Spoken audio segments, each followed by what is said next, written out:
नमस्कार साथियों, भक्ति की बात आराधना दर्शन के साथ आज मैं आप लोगों को तीज व्रत की कथा सुनाने जा रही हूँ। यह कथा व्रती महिलाएं अवश्य सुने। सूत जी कहते हैं कि मंदार की माला से जिन पार्वती जी के केश पास सजे हुए हैं और मुंडों की माला से जिन शिव जी की जटा अलंकृत है, जो पार्वती जी दिव्य वस्त्र धारण की है और जो शिव जी दिगंबर है, ऐसे पार्वती तथा शिव जी को मैं प्रणाम करता हूँ।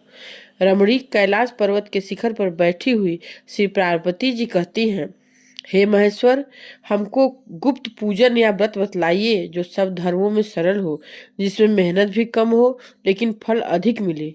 हे नाथ, यदि आप मुझ पर प्रसन्न हो तो वह उपाय बताइए। हे प्रभु, किस तप व्रत या दान से आदि मध्य और अंत रहित आप जैसे महाप्रभु हमको प्राप्त हुए हैं। शिव जी बोले कि हे देवी सुनो, मैं तुमसे एक उत्तम व्रत जो मेरा सर्वस्व छुपाने योग्य है लेकिन तुम्हारे प्रेम से वशीभूत होकर मैं तुम्हें बतलाता हूँ। जैसे नक्षत्रों में चंद्रमा, ग्रहों में सूर्य, वर्णों में ब्राह्मण, देवताओं में विष्णु भगवान, नदियों में गंगा, वेदों में सामवेद और इंद्रियों में मन श्रेष्ठ है, वैसे ही एक प्राचीन व्रत मैं तुम्हें बतलाता हूँ। तुम एकाग्र मन से सुनो। जिस व्रत के प्रभाव से तुमने मेरा आधा आधा आसन प्राप्त किया है वह मैं तुमको बतलाऊंगा, क्योंकि तुम मेरी प्रेयसी हो। सुनो, भाद्रपद मास में हस्त नक्षत्र से युक्त तृतीया तिथि को अनुष्ठान मात्र करने से स्त्रियां सब पापों से मुक्त हो जाती हैं। हे देवी, तुमने आज के बहुत दिनों पहले हिमालय पर्वत पर इस व्रत को किया था। पार्वती बोली कि हे नाथ, मैंने क्यों यह व्रत किया था, यह सब आपके मुख से सुनना चाहती हूँ। शिव जी कहते हैं कि हे पार्वती, तुमने बाल्यकाल में उसी पर्वत पर तपस्या की थी। 12 वर्ष तक तुम उल्टी लटक कर केवल धुआं पीकर रही। 64 वर्ष तक केवल पत्ते खाकर रही। माघ मास में तुम जल में बैठी रहती और बैसाख की दोपहरिया में पंचाग्नि तपती थी। सावन के महीने में जहाँ जल बरसता रहता था तो तुम भूखी प्यासी मैदान में बैठी रहती थी। तुम्हारे पिता इस तरह का कष्ट देखकर बड़े दुखी हुए। वे चिंता में पड़ गए कि मैं अपनी कन्या किसको दूं। उसी समय नारद जी आ पहुंचे। नारद जी को हिमालय राज को आसन देकर उनकी पूजा की और कहा कि हे मुनि श्रेष्ठ, आप किस लिए आए हैं। नारद जी ने कहा, हे पर्वतराज, मैं विष्णु भगवान का भेजा हुआ आपके पास आया हूँ। आपको चाहिए कि यह कन्या आप किसी योग्य वर को दे।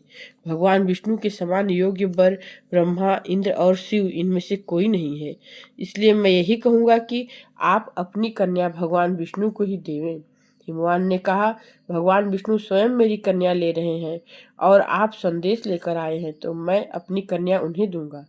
नारद जी भगवान विष्णु के पास पहुंचकर हाथ जोड़कर कहा कि हे देव सुनिए, मैंने आपका विवाह पक्का कर दिया। उधर हिमवान ने पार्वती के पास जाकर कहा, हे पुत्री, मैंने तुम्हें भगवान विष्णु को दे डाला है। पिता की बात सुनकर तुम बिना उत्तर दिए ही अपनी सखी के घर चली। वहीं जमीन पर पड़कर तुम बड़ी दुखी होती हुई रोने लगी।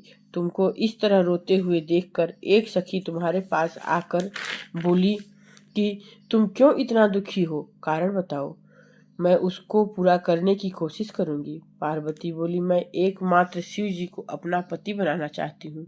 मेरे इस विचार को पिताजी ने ठुकरा दिया, इससे मैं अपने शरीर का त्याग कर दूंगी। यह सुनकर सखियों ने कहा, शरीर का त्याग मत करो, चलो किसी ऐसे वन में चलते हैं जहाँ पिता को पता न चले। ऐसी सलाह कर तुम वन में जा पहुंची। उधर तुम्हारे पिता तुम्हें घर घर खोजने लगे, दूतों से खबर लेने लगे, कौन देवता दानव मेरी पुत्री को हर ले गया। नारद जी से प्रतिज्ञा कर चुका हूँ, अपनी पुत्री का साथ सोचते हुए हिमवान मूर्छित होकर गिर पड़े। होश में आने पर उन्होंने कहा कि मेरी बेटी कहाँ गई और तुम्हें बन बन खोजने लगे। तुम अपनी सखी के साथ वन में चलती चलती एक ऐसी जगह जा पहुंची जहाँ एक नदी बह रही थी। उसके रमणीय तट पर एक बड़ी सी कंदरा थी। तुमने उसी कंदरा में आश्रय लिया और मेरी एक बालू की प्रतिमा बनाकर अपनी सखी के साथ निराहार रहकर आराधना करने लगी। जब भाद्रपद पर शुक्ल पक्ष की हस्तयुक्त तृतीया तिथि प्राप्त हुई, तब तुमने मेरा विधिवत पूजन किया और रात भर जागरण किया।